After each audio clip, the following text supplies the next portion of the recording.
Well, good morning, everyone. Welcome to the Board of Franklin County Commissioners meeting for Wednesday, February 28th. Roll call, please. Commissioner Howard? Present. Commissioner Waymire? Present. Chair Renaud? Present. Vice Chair Oglesby? Present. Commissioner Dunn? Present. Okay, if you would, please stand for our Pledge of Allegiance, followed by our invocation. I pledge allegiance to the flag of the United States of America and to the republic for which it stands, one nation, under God, indivisible, with liberty and justice for all. Father, we come before you today, and we are humbled, God, as your servants, to serve you, to serve the people of Franklin County. Give us wisdom, God, to make good and sound decisions for the people that would benefit them and do good for them, Lord. And everything that we do, God, we just put it into your hands. We ask for your hand of protection upon those that are serving out in their jobs in Franklin County and in our cities in Franklin County, God. Keep them safe. And Father, we thank you for it today in Jesus' name. Amen. Okay. Correspondence and organizational business. First, let's go to our proximity park update from Darren. Derek, you have anything else you want to add first, Derek? Yeah, I can. Okay. Darren is here this morning to give an update on where we're at on Proximity Park. We are just, a hair away from kind of crossing a threshold into the true construction phase. He recently gave an update with the City of Ottawa, and so we felt it prudent to come give the county a very similar update. And so with that, Darren is here to answer your questions and give an update. Okay. Chairman, Commissioners, Darren Ammon with Bartlett and West. As Derek said, recently gave two presentations to the City of Ottawa. One was to the City of Ottawa staff. Richard Neinstadt, City Manager, had asked that do a brief presentation for anybody within city staff organization that might be interested in knowing where things were and kind of how we got to the point we are today with Proximity Park. And then later that evening gave a presentation to the City Commission, just an update on where things stand. So to keep this somewhat brief, obviously we've talked about this for multiple months, if not years now. And yesterday there was a meeting with Mr. Haag and Mr. Hafley from the city and our construction manager.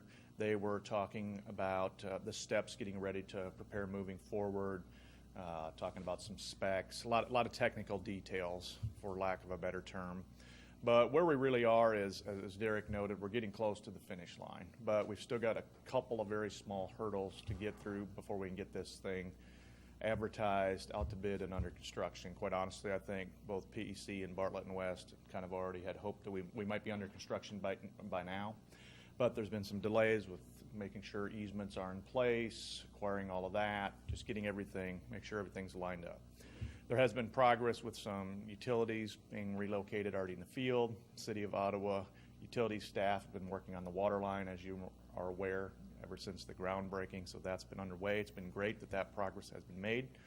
But what we need to do from here, again, really the cut to the chase, is to get this thing advertised and out to bid so we can start getting the two roads under construction, get the bridge in place, and then continue to coordinate with the one set of elements that is not done from a design standpoint is the intersection design plans that we're coordinating with the KDOT funding for Kingman and then Highway 59. The 60% plans for that design was submitted last week, I believe, and it'll probably be in KDOT's hands for about another couple weeks.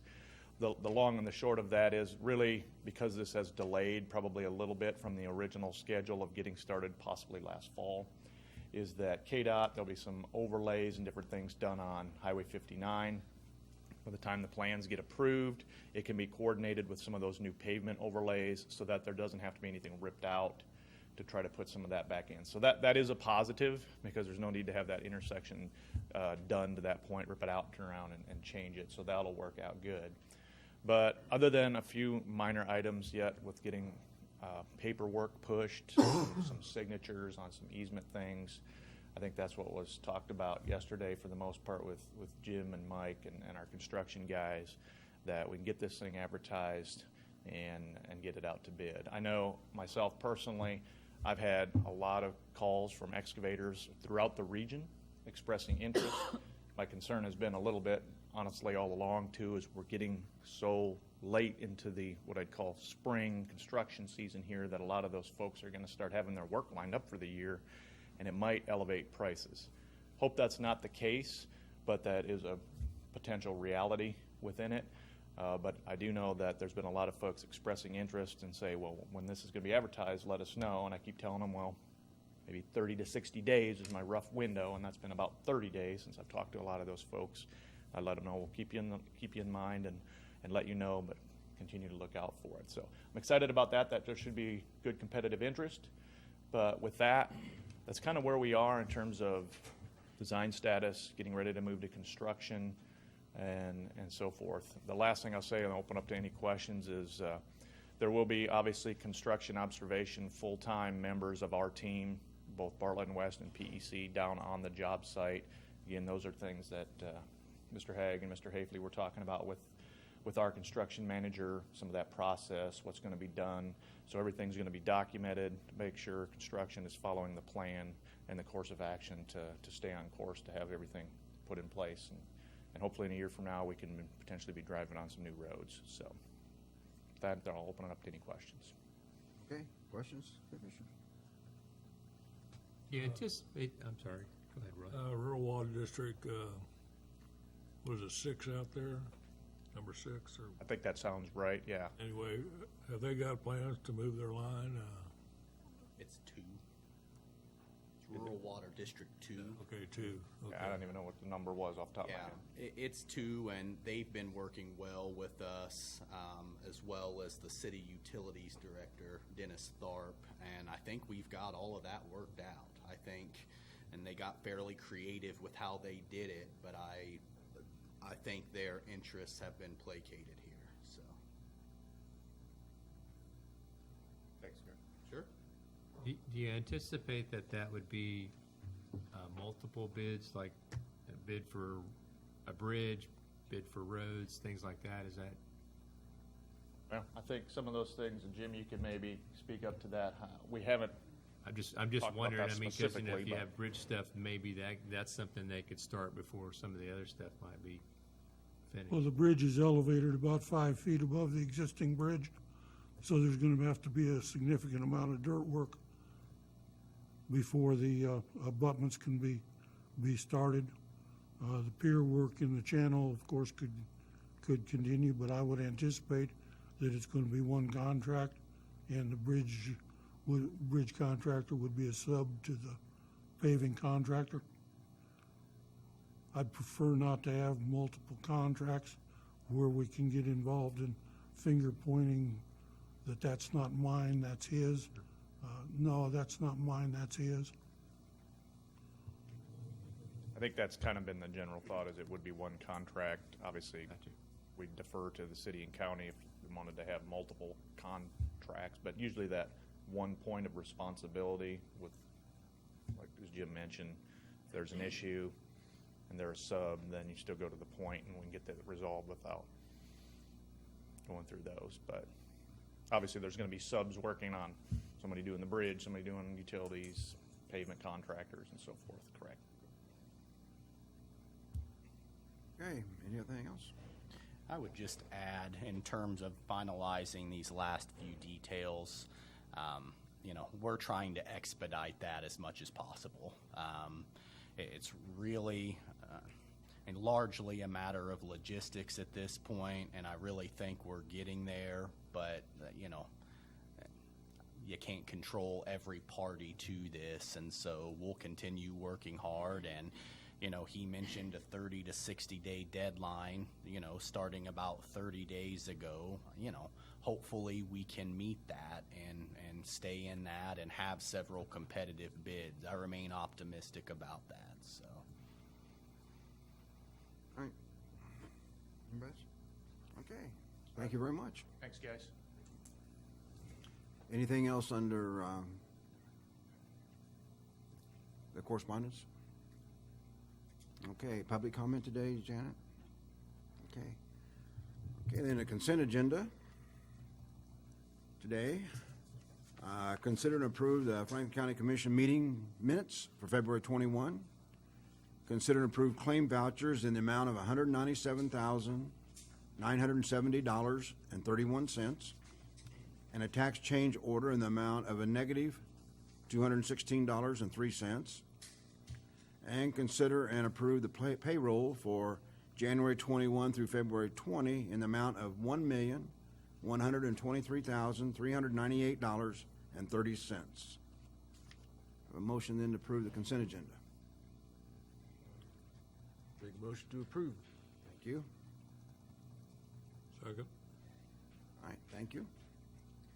Commissioner Howard? Yes. Commissioner Waymire? Yes. Commissioner Oglesby? Yes. Commissioner Dunn? Yes. Chair Renaud. Yes. Okay, our first item of business, contract agreement with Dr. Willard Ransom. Morning, Gayla. Good morning.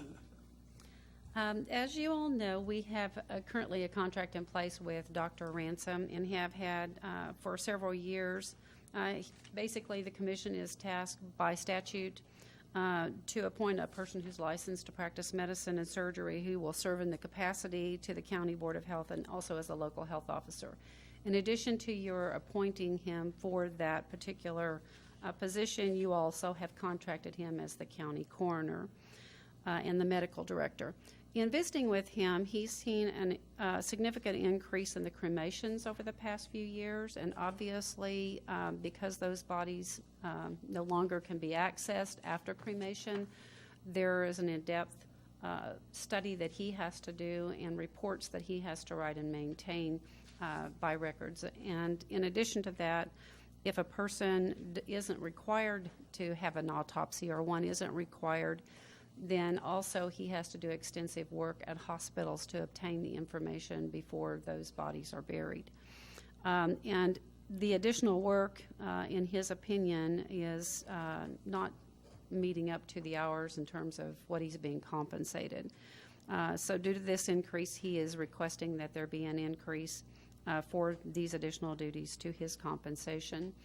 I might add that he, based upon the statute, is allowed to appoint deputy coroners who also assist. So the money that you're paying to him is not necessarily just for his services.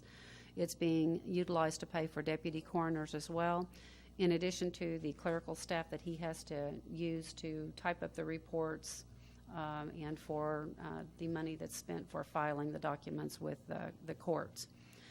His current contract, in my opinion, was a little confusing, and to that point I had asked that Derek take a look and see if we might not be able to clarify them, and so it's been deemed it probably would be much clearer if we separated the coroner's duties from the other.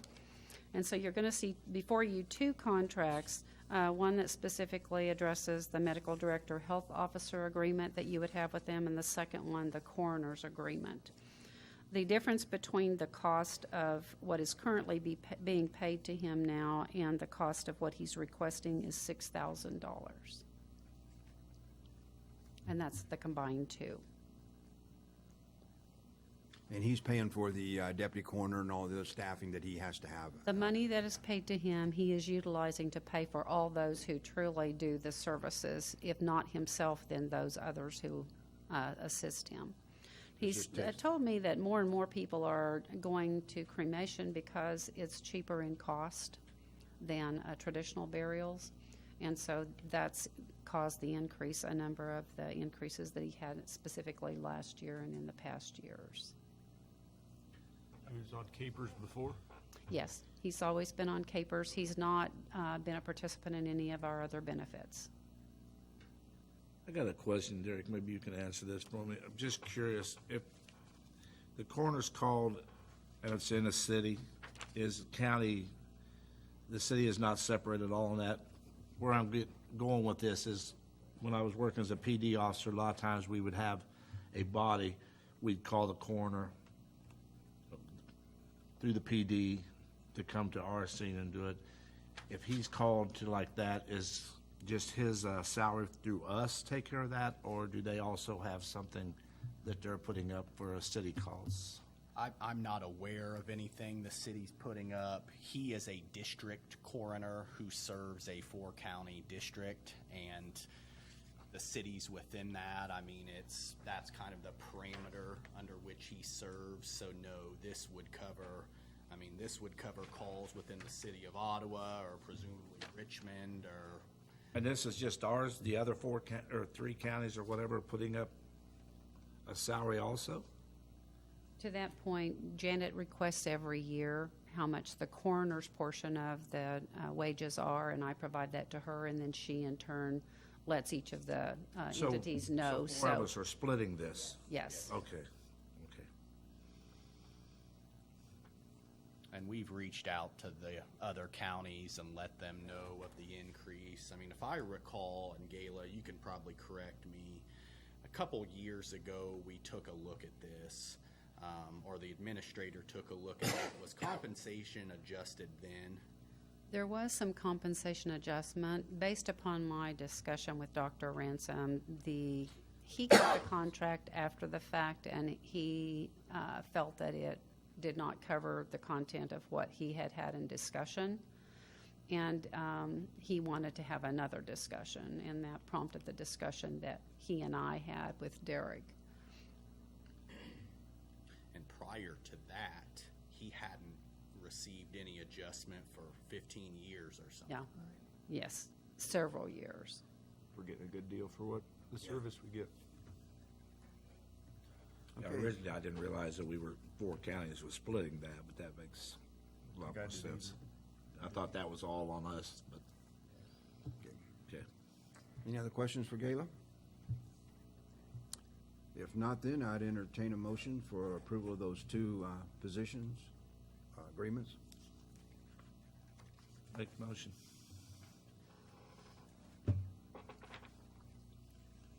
Second. Okay, then we have a motion and a second then for both the coroner's agreement and the medical director, health officer agreement. Commissioner Waymire? Yes. Commissioner Oglesby? Yes. Commissioner Dunn? Yes. Commissioner Commissioner Howard? Yes. Chair Renaud. Yes. Okay, Thank you. Okay, our next item is approving the 2018 dust control bid.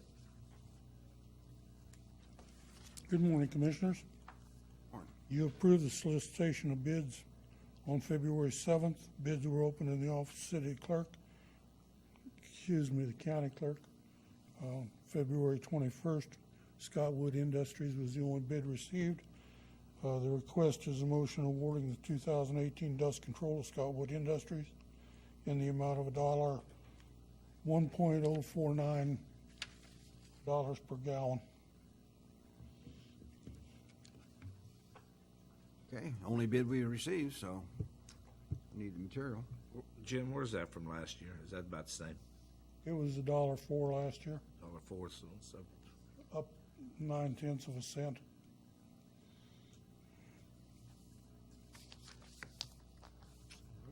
Okay, I need a motion then and to approve the bid to Scottwood Industries in the amount of $1.049 per gallon. Affirmative motion to that. Second. Commissioner Oglesby? Yes. Commissioner Dunn? Yes. Commissioner Howard? yes. Commissioner Waymire? Yes. Chair Renaud. Yes.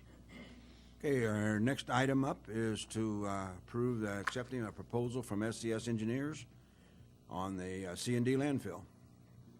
Jim? SCS Engineers, which is the result of formerly Aquaterra, attended a meeting with PEG on January 9th with KDHE where comments from the December 25th or December 15th comments and expectations of the department were discussed. Secondly, the facility site plans and design plans need to be revised to address those December 15th comments. The firm also proposes to prepare a compliance summary report, which will be a valuable resource since it will contain the elements necessary to achieve compliance. You might look at this as a recipe for compliance, located in one place rather than multitude of documents. The request is a motion accepting the proposal from SCS Engineers to provide engineering assistance for the C&D landfill in the amount of $11,900. Derek, does this go back to when we were fined that time? Is that something to do with that? These are the exact type of precautions we take to ensure that we're not fined. We didn't have those at that time? What's that? We didn't have those back then? I don't know how far back this goes. I recall doing one last year, I believe. Now, how far it extends prior to that, I don't know. But the 11.9, which would come from solid waste funds, is money well spent in terms of it gives us specific direction on here's what you do to stay out of trouble with the EPA and KDHE. And so This 11.9 is going to be a one-time thing, correct? Yes, sir. And they're going to fill out the reports and take care of the KDHE and all that stuff for us as well, so. They'll prepare the report for KDHE to approve, plus the modifications to the landfill, which involves the height of the C&D. I guess my question is, if we had it done last year, why are we have to do it again this year? well, I think it's something as these regulations evolve. I mean, I think this is just an annual expense to make sure that we stay on the cutting edge of compliance. And this is the C&D part of it. This Yes, is sir. Construction debris or whatever it is. Yes. Yeah. So it's not. Construction and demolition. Demolition, there you go, thank you. We It's the- did it's this the last cost of year, being- or did we do the engineering for the expansion? Do we know? I know we, We added that cell to the far side, and there's Yeah. wanted to survey, make sure topographically it could flow all the way to the retention pond. Yeah, I'm without glad- building another retention I'm pond. glad you mentioned And that. staying 150 feet away from the boundaries. And all the other, yeah. Yeah. I think, I think that was the last I action I think remember this taking. proposal recommends going from 3 cells to 2. Yeah, I think you're right, Colt. I think what I am recalling dates back to the year before, when there were questions from the EPA about our compliance. So I do think the engineering report was for adding a cell last year. So Rick, I'm not sure that this is precisely what we, Did last year. I think that was engineering pertaining to expansion. I mean, I don't have a problem. I mean, to me, 11.9, if we got to do it, we have to do it. It's just, to me, if that's going to be a yearly thing, that's pretty steep, I think.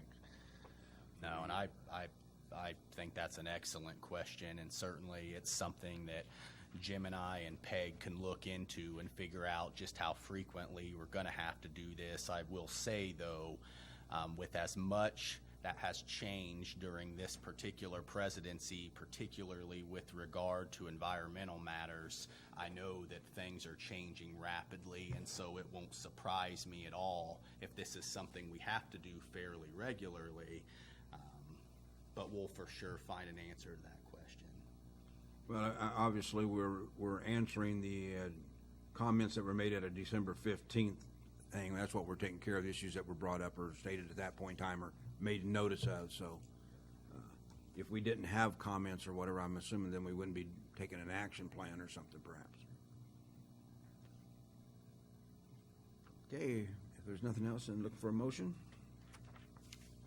Make a motion to accept the proposal from SCS Engineering to provide engineering assistance for the C&D landfill in the amount of $11,900. Thank you. Second? Somebody? Second. Thank you, Cole. Commissioner Oglesby? Yes. Commissioner Dunn? Yes. Commissioner Howard? Commissioner Waymire? Yes. Chair Bernot? Yes. Okay, Jim, consider for approval the traffic control plan for bridge number 69, BNSF Railroad. Yes, the railroad is scheduled to begin the project to replace the fractured critical steel truss just west of Arkansas Terrace, beginning tomorrow with some tree removal. The project requires the closure of Arkansas Terrace during the project's duration efforts are planned to allow emergency vehicles to pass through the closure. It's anticipated the closure will last until January of 2019, or roughly a year from now. The request is a motion approving the traffic control plan for bridge number 69 and authorizing the closure of Arkansas Terrace. This is a bridge the railroad owns Yes, sir. that carries passenger traffic? Or that, It's a bridge the railroad owns okay. on the main line.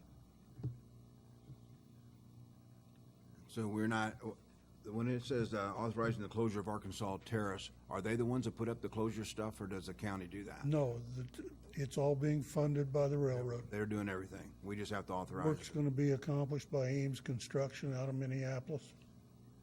Okay. It involves constructing piers in the river and removing the truss and sliding over steel girders. Any other questions? Otherwise, look for a motion. Make a motion to approve the traffic control plan for bridge number 69.0 of the BNSF Railroad and authorizing the closure of Arkansas Terrace. Second. Thank you. Commissioner Dunn? Yes. Commissioner Howard? Yes. Commissioner Waymire? Yes. Commissioner Oglesby? Yes. Chair Renaud. Yes. Thank you, Okay, Commissioners. thank you, sir. Thank you. Staff reports. We had a department head meeting yesterday, and among the things we talked about was the 2019 budget. We're starting to get that process underway, and one of the things that we challenged our department heads and elected officials to do, and thankfully most of them have been doing it the entire time, but is to really dig into each line item and question what it is that who we're contracting with. Can we get a better price? Are there other vendors out there that might do that? And so when we've also asked them to give us breakdowns, thorough breakdowns each year of what costs go into each line item. And so I'm optimistic that when we have our meetings with you prior to our final budget hearing, we'll have a lot of data to be able to take a look at and hopefully be able to answer all questions. So, but no, we've started work on that, and if you have any questions about that process, any concerns that maybe you had left over from last year, don't hesitate to reach out to Janet or I, because we're about to crank that up. Currently, do any of the departments go together to get prices on materials that they need, or papers or stuff or whatever? Yes, I order paper for the majority of the departments, centralized, and we keep it at the courthouse. And then when departments need paper, they let maintenance know, and maintenance delivers paper out to them. And I have a state contract price that we use. Occasionally, some departments can get, a few boxes here or there cheaper than what we get our contracted rate for. But for the most part, that rate is cheaper than the normal rates that companies offer for paper. So overall, it is cheaper for us to order. There are a few departments, like I said, that order paper on their own. That is the only thing that we do at this time, because when we previously had a purchasing person that purchased for everybody, it was difficult for departments to get the things that they needed in the time frame they needed. And additionally, we found out that that person was ordering extra things that we didn't need and ultimately costing us more money. Right. So the best person to run each department is the department head, Derek and I feel like. And so we are just trying to really provide each department head with the tools that they can get the supplies at the cheapest price. So I make sure that people have sign-ons to, Staples Advantage, to Quill. A couple of our departments use Office Depot, and I try to watch those bills as they come through and make sure that we're doing a good job of buying supplies at the cheapest price. Yeah, I'm not sure what obviously we have fuel that everybody probably uses the same fuel. I don't know about other maintenance things. I was just trying to think of what items every department would possibly need that, oh yeah, we can order them in bulk and save a little bit, but as long as you're looking at that and the department heads are looking at that, knowing what they can share and not share, that's great. Yeah, we're definitely looking at that, and we've talked before. I mean, our biggest expense by far is personnel, and certainly our staff is going to grow. I mean, it's going to grow in time, and there's very little question about that as the county grows, but one of the things that we've really emphasized is finding those staffing efficiencies, and we've talked at length about that, talking about, our finance officer, becoming Janet and combining the counselor and administrator again. And so I'm optimistic we'll be able to continue to find those efficiencies, because when you do that and you don't have to pay for another set of benefits, I mean, then all of a sudden you're looking at a $25,000, $30,000 savings, and it takes a lot of reams of paper and pens to equal up to that. But the longer we work together, and that's one of the benefits to having a dedicated finance officer for the first time, is we're really able to start drilling down into this. But this is only our second year, so I would anticipate with each passing year, we're going to be able to find more and more efficiency and keep getting more and more in depth. So I'm excited about the process this year. I'm excited to get it going, and hopefully we're able to really get it tightened up more. So. Allison? Melissa? Jim? Anything else? Janet? Okay. Commissioner comments. Okay, I can start. Yesterday, I attended Franklin County Tourism. We had another board meeting yesterday. Mainly just talked about an update on the Franklin County is Living, the market project. Reviewed the prior marketing materials that we used. Went over a new co-sponsorship application if someone's coming in to ask for money for a fair or whatever. They have a new paper they need to fill out and turn back in after the project's been completed. So also talked about the community outreach plan. This is a new guidebook that's out Franklin County, and you can pick it up at several different locations throughout town if you want to look at it. It's pretty good. Got a lot of stuff in there, and had a pretty good meeting. Like I said before, it appears to be a pretty good board, and they're all serious about it. And looks like good things are going to be happening, and that's all I've attended. I haven't attended any outside meetings since last we met. Okay. Rick? Roy? Okay, I'm in the same boat there. Nothing else. This is Staff Appreciation Week, or Friday, and encourage all of us to let our staff that we can see and know and meet, let them know how much we appreciate that. There's something coming on Friday. You guys are doing things for on Friday, so that'll be great. And hopefully, we said, I think a lot of times you said that's our biggest resource is our staff, and definitely a valuable asset. Okay, if there's nothing else, then see, we have a study session Monday, and then regular meeting on March 7th. So if there's nothing else, I'd look for a motion to adjourn.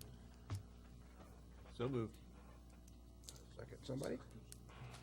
Motion second to adjourn. All in favor? Aye. Aye. We are adjourned.